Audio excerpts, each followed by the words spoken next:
Good morning, good morning, good morning. It is Friday. We made it through the week. Whoa, I think we just need to celebrate, and that's the end of my post. No, you're not going to get off that easy. This morning, thoughts, or this morning's something that was on my mind is jealousy. I don't have a lot to talk about jealousy. I'm not going to say I've never been jealous. I would be lying.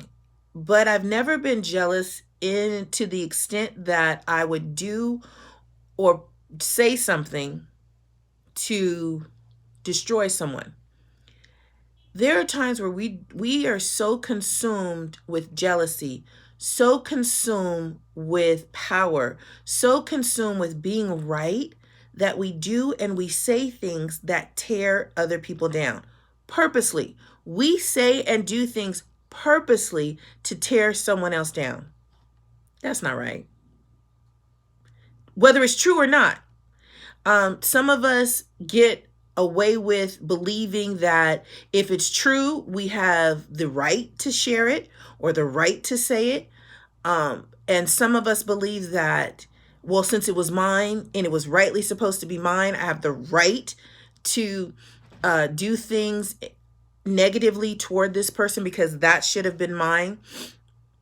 Now, don't get me wrong. There are some people who manipulate and who are sneaky and achieve goals, job positions, promotions um, in a negative manner. You, so that what you think is yours truly should have been yours, but the other person did something manipulative to get it. Okay. If I'm not saying to walk around and be submissive and not say something, if it is in a work environment or if it's in an environment where you can express that opinion, do so in a professional manner. But leave it at that. Go to God, leave it at his feet, leave it at in his hands and let him handle and do the rest. Because I truly believe as I get older, promotion can only be given by God. Like, I'm sorry, in my life I have experienced elevation, or what some would state was elevation, or promotion, and I didn't even apply for the job. I didn't ask for the job. There was nothing in the cards that say, this is the next job. But I have been moved from position to position in God's timing, because that's where he wanted me and that's where he wanted me to do. So I'm in full belief of that. I believe there are times where we can, and that doesn't mean you stop and you wait. When I say that, that does not mean I sat around and went, oh God, okay, when you promote me, you promote me. That means he just put me in the right position at the right time to move into a place of higher position when it was appropriate. So when I look at people and jealousy can kill. Jealousy has, I believe some people have killed literally because of jealousy. We hear it on the news all the time. Some people can harm or maim people for sake of jealousy. We've seen it in sports, um, ice skating, definitely football. Targeting people. We've seen it in basketball. We've seen it all the way across the spectrum where jealousy can cause people to react in certain ways. And even just on our normal day, everyday life, we need to look at our life and say, we need to get a hold of and give that jealousy to God before it turns into something negative, before it causes hurt or harm toward ourselves or allows us to cause hurt or harm to someone else. Now, just let me also make this clear. Causing hurt or harm to someone else does not mean you have to physically do so. You can verbally do so. You could secretly do so, planting seeds in other things and other people so that your name is not necessarily attached to that target or that jealousy or, trying to remove that person. But you make sure that certain people know certain things and then it moves. Hopefully it'll move in the direction that you want. And I have to say, be careful with that too, because sometimes when you try to open up other people's stuff in a sense of jealousy, it opens up yours. Because those people that you are going to plant those seeds in may look at you and go, oh, I never thought of her like that. I never thought of him like that. Why are they talking about that? I thought they were a team player. I thought, we were all on the same page. And then they're looking at you different, where they gave that person the job that you thought you should have, but they were thinking of elevating you above that and even higher. And now you've worked yourself out of a position. So that's why I say jealousy can, and then jealousy within, oh my goodness, jealousy within females. Come on, guys. Period. Is like, stop, because her hair is on point today and yours is maybe not so much. Okay. Because her attire, people are complimenting her, but you had on almost the same thing last week. Okay. And it's a choice. But that does not mean we have to attack.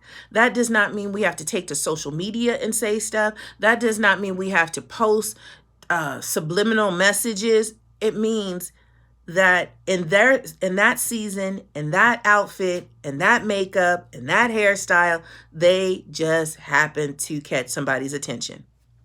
Okay. Even to the point where I think it was in magazines first, and I'm not sure. I think it was Us. Don't quote me on that. But, and it's not a bad thing of Us. I'm just saying they used to post who wore it best. Now, I do believe there are some things that certain people's body framework does more justice to an outfit than another, period. But if that person was feeling themselves and they loved that outfit and they felt they were on point, okay, who am I? But people take that, oh, well, they didn't like it on me. But they liked it on her better. That does not diminish your appearance or your fame because someone likes someone else's better. You could have two people that have the same exact car and somebody will be like, oh, her car is banging and da-da-da. And you'd be like, but I have the same car. It just appeals. They might have gotten tinted windows and you don't. They might have gotten leather seats and you don't. It's an opinion. That's all it is. And everybody has one. Everyone. You are not going to please everybody. And the minute we stop trying to please everybody, I think that's the minute that most of us would be happiest. You don't have to do something the way I do. I'm going to use just church. You don't have to worship the way I do. You don't have to preach a sermon the way I do. You don't have to do meetings the way I do. You don't have to teach the way I do. You don't. You don't have to do it the way I do just because you do it. We are all created different. And I think that's the theme of this week's thoughts. No two of us are exactly alike. None of us. Even twins have different opinions. They don't grow up liking all of the same things.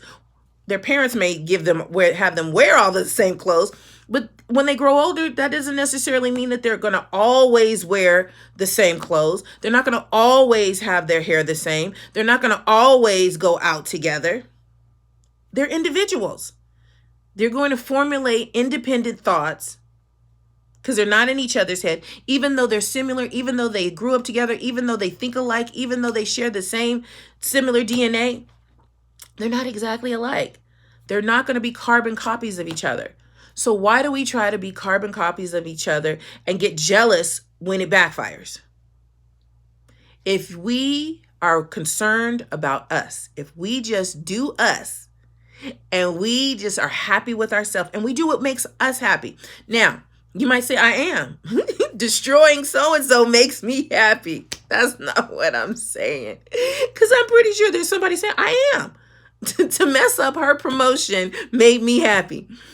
I mean, don't allow your happiness to be based on someone else's actions or what you do or say to someone else. Don't allow jealousy to consume you because then it becomes to envy and envy becomes to, it's just, they're all wrong. They're all sinful. They're all things that we should not carry around. No, I'm not saying we're going to be kumbaya. I'm not saying we should all gather around and hold hands because we're not there yet. But baby steps.